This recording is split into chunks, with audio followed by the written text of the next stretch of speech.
Bonjour Eva, est-ce que donc, tu peux nous parler un peu donc, de tes expériences à l'oral? Quels conseils tu donnerais en fait aux prépas par rapport aux oraux qui les attendent?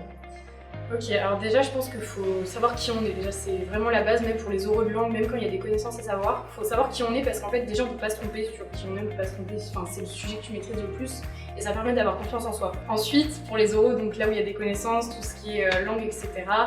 Après ça a été un entraînement durant l'année, forcément. Je pense que ça dépend du travail que vous avez fourni, mais en soi, il faut juste avoir confiance en ce qu'on a, il faut montrer qu'on a envie et qu'on sait des choses. Parce que par exemple en langue, moi je peux donner mon expérience quand j'ai passé des oraux d'allemand. J'ai eu quelques lacunes en allemand, mais je montrais quand même où je faisais des phrases complexes. Même si j'y arrivais pas vraiment, je me reprenais derrière, je me corrigeais et j'essayais de poser des questions, même dire excusez-moi qu'est-ce que ça veut dire, est-ce que j'ai envie de dire ça. C'est des dialogues. Et après, sinon par rapport à mon expérience, au niveau par exemple là, si on fait une vision générale sur les entretiens de motivation, c'est savoir le pourquoi et sur plein de choses, parce qu'on va vous demander pourquoi tu veux faire ça, pourquoi tu as fait ça, pourquoi tu as fait tel choix. Ça dépend des écoles, ça dépend des formats, des oraux aussi. Du coup, il faut déjà être en phase avec soi-même et déjà savoir ça soi-même. En fait, le but, c'est pas de préparer un oral avec une méthodologie. Moi, comment j'ai fait, parce que j'avais assez bonnes notes en entretien de personnalité, c'est juste je disais qui j'étais en fait, et être honnête.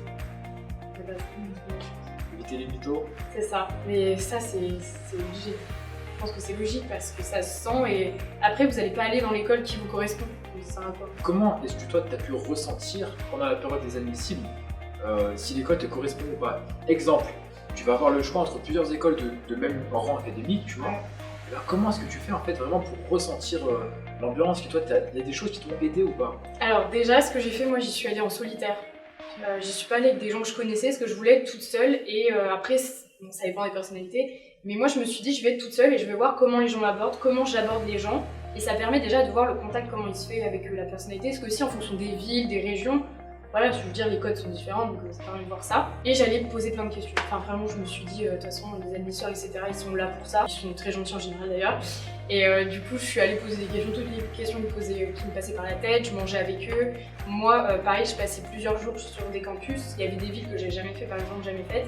Bordeaux-Lille, je les avais jamais faites et j'ai passé plusieurs jours, 3 jours. Il faut se dire comment déjà on voit le feeling avec des personnes dans la vie en général, c'est en parlant avec eux et sans passant du temps avec eux, les oraux c'est pareil.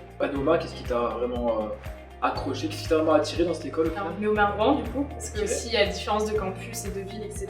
Moi c'était un peu une évidence, je voulais cette école-là parce que déjà il y avait un contexte, j'avais déjà fait un concours post-bac, j'avais été admise à Neoma. Par le pur hasard, je suis de retour à Neoma Rouen et j'avais parlé avec des personnes et j'avais surtout parlé avec la présidente de l'association Envie de Sup, justement l'association dans laquelle je suis aujourd'hui. Ça m'avait fascinée en fait et je me suis dit je veux être dans cette association-là et pour être dans cette association-là, il faut que je sois à Neoma Rouen.